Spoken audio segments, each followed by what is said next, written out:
As we were driving to a family gathering, my spouse turned pale and mumbled something about turning the car around right now. My mind was blown. Why please just go around? Thanks to my faith in him, we were rescued. I had a whole new perspective on my parents after I learned why. I had a simple plan.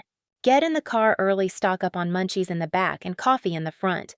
Drive for a few hours, cross into Canada, reunite with long-lost friends, pretend to eat potato salad. The objective, to be honest, was for it to be ordinary, bordering on dull. It was me behind the wheel. Because motion sickness is one of my many abilities, and because I despise it when my spouse brakes at the last possible second, I always do. The children in the rear seat were half asleep, half arguing over imaginary lines painted on the seat cushions, while half watching a cartoon.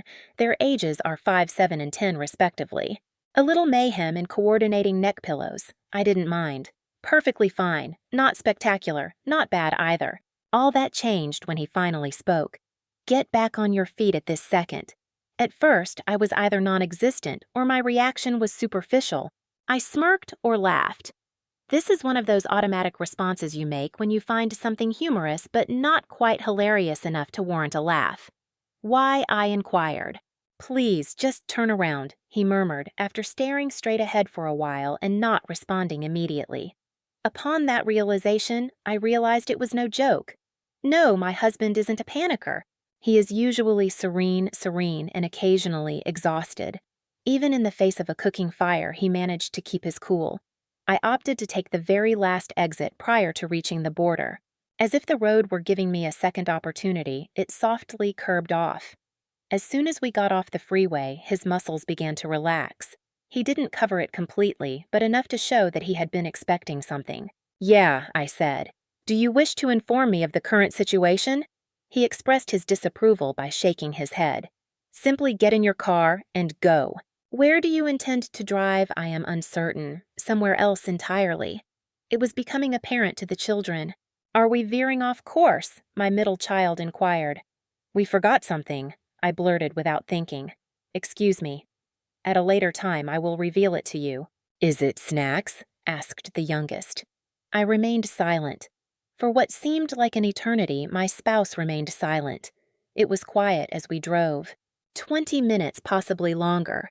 There were only miles of trees, and I could feel the weight of shame weighing me down. After that, he instructed me to take the next exit. A winding, unmarked road that seemed to go indefinitely had no apparent destination. One of those hidden gems that only becomes apparent when you're completely disoriented. I removed it. Pulling the seatbelt strapped him in. Remain in this location. He stepped out and made his way to the rear of the vehicle. Because my vantage point was too low to see anything, I did nothing except wait. My palms were getting hot. Something was amiss with my heart rate. Quick and weighty as if it had some hidden knowledge that I lacked. The trunk shut after 1 minute. Back at my window, he came. What you don't want to come out. Why you must see it for me. He sounded exhausted and very certain rather than furious or afraid. As a result, I departed. In order to access the trunk, he led me around to the rear of the vehicle, pointed without speaking. As I peered, the ability to breathe slipped my mind. Nothing frightened me. At this time, no. A sense of dread was imminent. Something slower and heavier, like plunging through the bottom of my own life, was what I felt at that moment. Nothing touched it. That wasn't necessary. I had this gut feeling that we were on the verge of ruin if we made the wrong decision. I truly believed I was the most responsible family member, which is rather amusing. Not in the sense that I believed I could be the responsible one who pays their taxes and uses sunscreen, though those things are important too. The one who stayed put and didn't die, disappear, or lie for fun. Attempter number 1. The one who put up financial barriers when she could and offered assistance when she could afford it. Being the do-gooder in my family was like being the designated driver in a demolition derby looking back. I mean really looking back. They flat out refused assistance. I provided them with the cover they sought. Throughout the years, as a child it began. To my parents, material wealth was secondary to one's public persona, image. I thought I was doing okay if I gave off an air of success and generosity, if my Christmas lights were all in a straight line, and if I had 5 different varieties of mustard in my fridge. It made little difference whether the gas was cut off that winter or if the credit cards were maxed out. We were managing. It was written that way. Stay the course or face rewriting. There were years when we were strapped for cash. Growing up, I recall eating cereal for dinner and my parents working late at night, which I now know was a way of hiding the fact that we were broke. However, there were years when they were abundant as well. Unused patio furniture, a brand new automobile, and a brand new television set. Like the weather, the money came and went. However, the amount spent remained constant. When times were good, I remember asking my dad why we weren't saving more. According to him, saving is unnecessary if you are skilled at hustling. My age was 8. All of this was passed down to my sister. Everything about being around someone who can make a room glow while subtly draining your dignity. The energy, the charisma, the attraction. Everyone loved her. That was the truth, and it wasn't even a dirty little secret. They were more fond of her. That was her down. She resembled them. It wasn't me. Oh, I was so uninteresting. Even in front of me, they would call me that. Stiff, uninteresting, and overly solemn. While we were eating Thanksgiving dinner, my mom informed me I was having trouble focusing on my behavior because I confused discipline with my personality. And I trust them when they say the wild part. The message that gets ingrained in a child growing up in that type of home is that being tidy, helpful, and reasonable are the only ways to gain affection. Thus, I accomplished it. Now, it's my turn to shoulder the blame.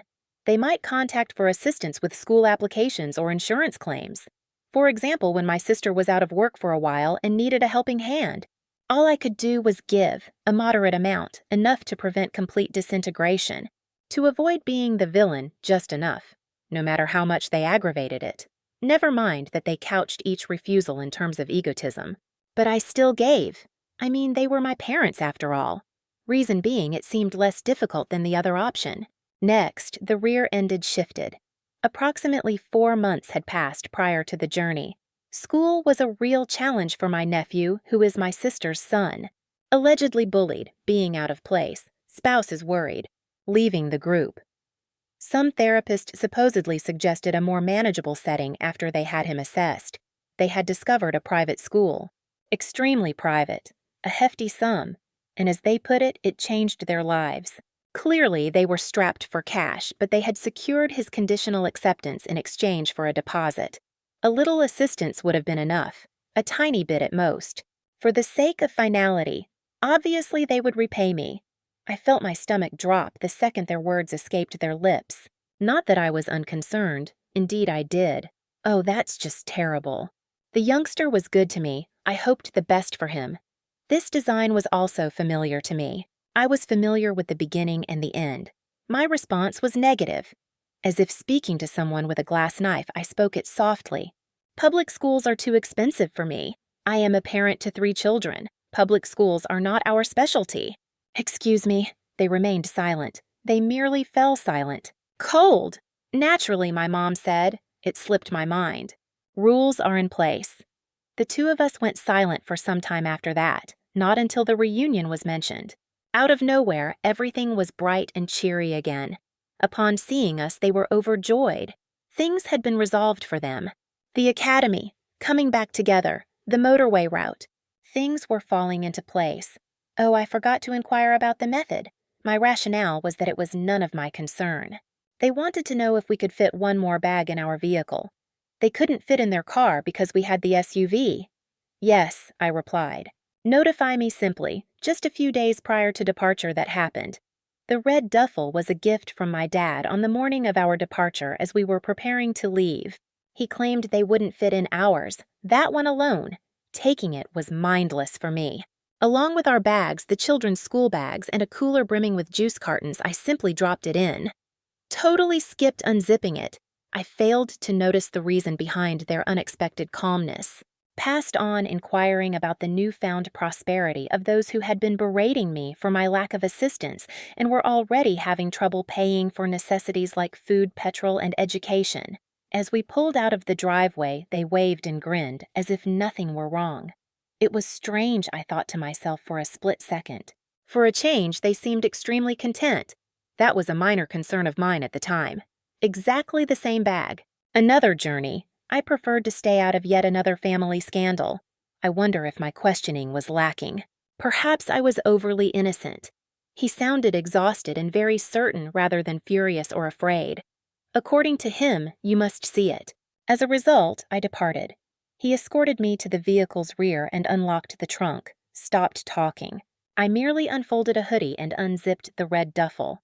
At that point, time came to a halt. Packed in what appeared to be a kid's toiletry bag and sandwiched between garments were packets. Completely non-existent. Underneath layers that wouldn't have deceived an inspector for more than 5 seconds, it was there not well concealed. For a while, I didn't get it, and then I got it completely.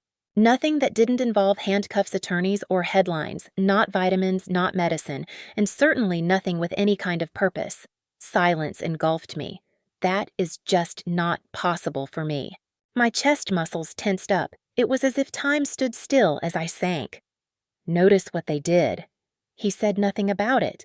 This is my interpretation of his silence. Allowing the quiet to complete the statement, he simply re-zipped the bag. I stepped back. As if unrelated to anything tangible, the gravel crunched beneath my shoes. They put that in our car, I finally said. It was hard to hear me. He gave a silent confirmation that they had loaded that into our vehicle. I included the children. Yes, once again. For some reason, I raised my eyes to the sky. The color blue remained. The day appeared to be going well. That was very revolting to me. It seemed off, as if the sky hadn't understood. I inquired as to how you were aware. Instead of responding immediately, he gazed at the closed trunk as if it were still open underneath.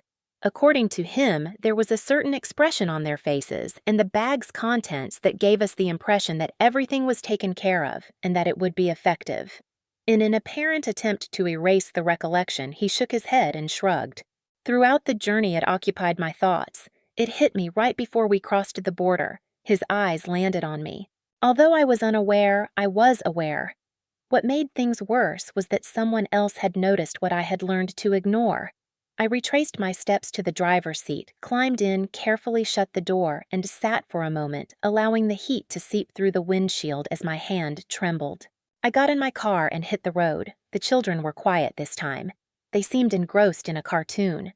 They had completely disregarded my clandestinely packed toy bags for the reunion Auntie Karen, the cousins, and Canada. For a while, we drove aimlessly on highways and side roads. The ringing of my phone began. In the beginning, it was my parents. Then it happened again and again. I remained silent. He never did either. It was unnecessary. Their words were fully planned. So where have you gone? What transpired? How are you doing? Have you seen the bag? We remained silent. I proceeded to drive along with the screen flashing like a little alarm every few minutes. Before long, we veered off course in the direction of their residence. We seemed to be riding on a rail as it was practically automatic. We chose not to discuss it. It was inevitable, as we both knew. Their driveway welcomed me as I parked my car. The front porch light remained turned on from the previous night despite the fact that it was mid-afternoon. Going to the trunk first, he stepped out. I went along with it. Our silence was deafening. In the same spot, it had always been attached to the reverse side of a synthetic rock that my father had purchased from a catalog that also offered solar-powered frogs and deer whistles. I located the key as I extended my hand toward the mat. The entrance door was opened by him. On foot we entered. Odors of carpet cleaner and stale coffee pervaded the room. Just inside the hallway, we set the red duffel down. Left it unopened. Forgot to change it. Like a silent bomb, it merely needed to be laid down in order to destroy everything. Behind us, he turned the door and locked it. No words were said when we returned to the car. There was a shared fear that speaking would taint the situation, I guess. When we arrived home later that day, when the kids were sound sleeping and the house was quiet, I picked up the phone. Who was that, my mom? As if this were a muffin sales call, her voice was upbeat and insincere. My darling, we were apprehensive. What transpired was a mystery to us. Out of nowhere, you vanished. I remained silent. Do you feel all right? I am still not hearing anything. Have you seen the bag? After a little pause, I released that. After that, I mentioned that we left it at your house. Just a moment. I also mentioned that maybe you ought to have taken it personally if it had been that crucial. Though I could hear it, her voice remained unchanged, the caveat. I could tell she understood what I was saying and that she understood what she had done because of that fleeting moment of recognition. She remained silent. Same here. This is not going to happen, I declared. It's unacceptable. Eventually, I ended the call. There it was. There was silence, no last words, only a line drawn and the door closed. Unfortunately, things didn't stop there. At this time, no. It was a Wednesday when they showed up. It seemed as if they were delivering muffins instead of guilt. The doorbell rang without any prior notice or text message. Even before I saw, I recognized them. When individuals who believe they have done nothing wrong enter a room, it can feel like a foul odor or static electricity is hanging in the air. To go outside, I pried open the door slightly before slamming it shut behind me. My folks stood there as if they hadn't just attempted to bring chaos into my life by carrying a duffel bag and a smile. My mom offered me the forced smile that doesn't quite reach the eyes but is meant to convey warmth. She said we were in a group chat and I had accidentally missed an invitation to brunch, so we wanted to see how things were going. My dad also mentioned that we hoped to finally put everything to rest.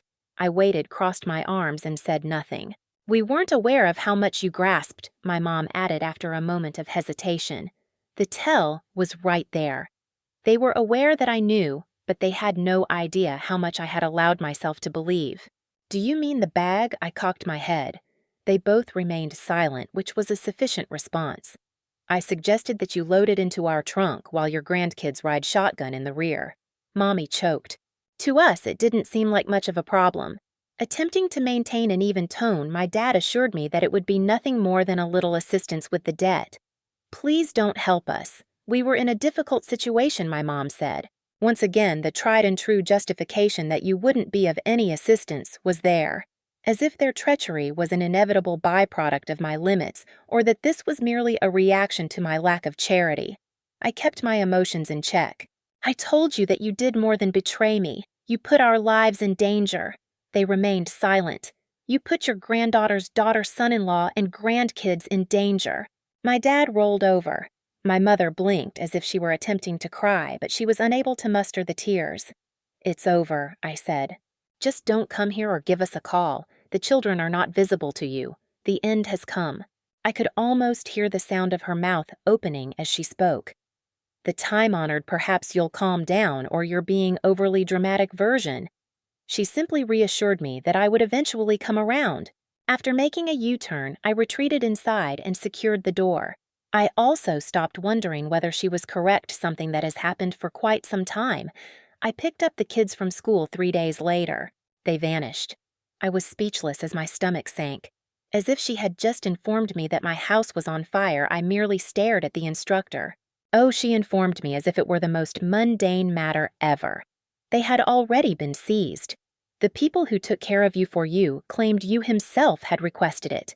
Getting behind the wheel is something I completely forget. I can hear the engine revving and recall being in the car, but that's about it. They had gone to visit my folks. They were without a doubt. Evidently, a birthday bash had gone horribly wrong inside. Merchandise that exceeded my weekly food budget, including toys, candies, balloons, and an entire Lego set. The children were giddy with excitement, holding on to new possessions and laughing as if they were at Disneyland. It seemed like everything was all right to my parents. My dad was on the floor making something that beeped, and my mom was cutting cake. It was as if entering a parallel planet where their grandparents prioritized giving above receiving was an eerie experience. But that wasn't love, and neither were they. Emotional bribery planning and weaponized tenderness were all at play here. Until now, they had never indulged the kids in such a way. However, once we severed ties, Santa appeared out of nowhere armed with a debit card. Attempting to recollect the sensation of extending a helping hand, I remained motionless for a moment. That is just not possible for me. "We're going," I announced. Little ones whimpered. "But for what reason they are departing immediately," Grandma added. It was a mystery to them. Of all things they didn't. I don't see how they could. People who had spent their entire lives rejecting them were now telling them yes, and they were enjoying it. It was simple to enjoy. One of them, holding a plush bear as if it contained answers, said, "Can we keep the toys?" For a split second, I was on the fence. Eventually, I consented because I refused to let my parents win by making me the villain if they took away my toys. My mom's sweet sing-song voice shouted after me as we walked out the door. They always find a way to return to us. As if it were a reality, she stated it. By her tone, it sounded like a vow. As if she still had hope of winning, she said it. I didn't sit around that night hoping for a miracle or a breakdown. "We need to go," I muttered as I plopped down on the bed and glanced at my spouse. That was his question. That wasn't necessary. No matter where they are at school, in the grocery store, or even just down the block, I do not want them anywhere near the children acting innocent. He nodded slowly, like if he had been there before. "I said that you had previously brought up North Carolina. Both your parents and your company's office are located there, unlike now when I was prepared." One more nod from him. "It is still possible to make the move." "Sure," I said, "let's go for it," quietly deciding to cut ties and never return. No fuss, no second thoughts. I wanted space, a fresh start wherever they couldn't find us. Vengeance wasn't what I needed. We ended up in North Carolina after traveling for a few months. Those mountains were stunning. Pine and new beginnings wafted through the air. It was a new school for the children. Just 20 minutes away, his caring, steady, drama-free parents lived, and they were eager to lend a hand. Nobody knew where we went since we kept quiet. Not in a spectacular storming off to find yourself sort of way, but in a we deserve peace kind of way. We blocked numbers and vanished. A number I had never heard of called my phone one day. Voicemail was the destination. Apologies for the lack of communication, but I did listen later on. "Excuse me, but your mom claims she has no idea where you are. She's furious, claimed you had recently severed ties. In spite of my confusion, I want what's best for my family." I did not return the call, explain, or erase the message, since this had become my primary concern by that point. Absolutely no harm had come to us. Suddenly we had complete freedom. We were never gone. It was a real escape for us. It had been around half a year, a brand new nation, switching schools, novel practices. I was beginning to dread not checking my phone. Even if it was no longer frightening, the silence was nonetheless unsettling. Very little. My sister then sent me an email. "Attention, urgent matter. Peruse this." I lingered, staring at it. Leaving it unread was an option I considered. It occurred to me that I could label it as spam. I chose to open it instead. Words were jumbled and the writing was hurried. Its essence. Once again our parents were taken into custody. Now it's not for being foolish, though that certainly played a role. This time it was for really engaging in the behavior for which they nearly allowed our arrest. They even attempted to cross the border illegally. A trunk full of goods and two folks in their 60s who still considered rules to be suggestions. No intermediaries, no family scapegoats. Well, it's clear they got caught. A pleading tone concluded the email. "Assist them, please. An attorney's fees will be necessary. Let me tell you this is important. You need to stop dwelling on the past and just be there. You are relatives." It was 3 times through my mind. Next, I clicked the reply button. I just mentioned it once, and I did actually show there. I will not repeat that action. I was being quite serious about it. For some while, I remained in the dark. That wasn't necessary. But in due time, as it always does, word got back to me. The ground is shaky, but the roots run deep. Cousins gab and family trees decay. They faced charges of trying to cross an international border with prohibited narcotics and possession with intent to distribute. Just enough for purpose, not enough to make headlines a few pounds. Their plea deals were for 4 years apiece. Not groundbreaking, but also not insignificant. I seriously doubt they had the capacity to sit with their actions, but that was enough time. No longer does the part of me that recoiled in response to the mere suggestion of second chances. Here, we lead a life. It's not flawless, but it belongs to us. A greater number of children are laughing. My spouse had more restful sleep. For a long time, I was able to avoid having to translate shame into quiet. Regarding everything else, I absolutely love the boundaries. However you say, "Did I go too far?" Post a comment and tell me. Hit subscribe if you're new to this place.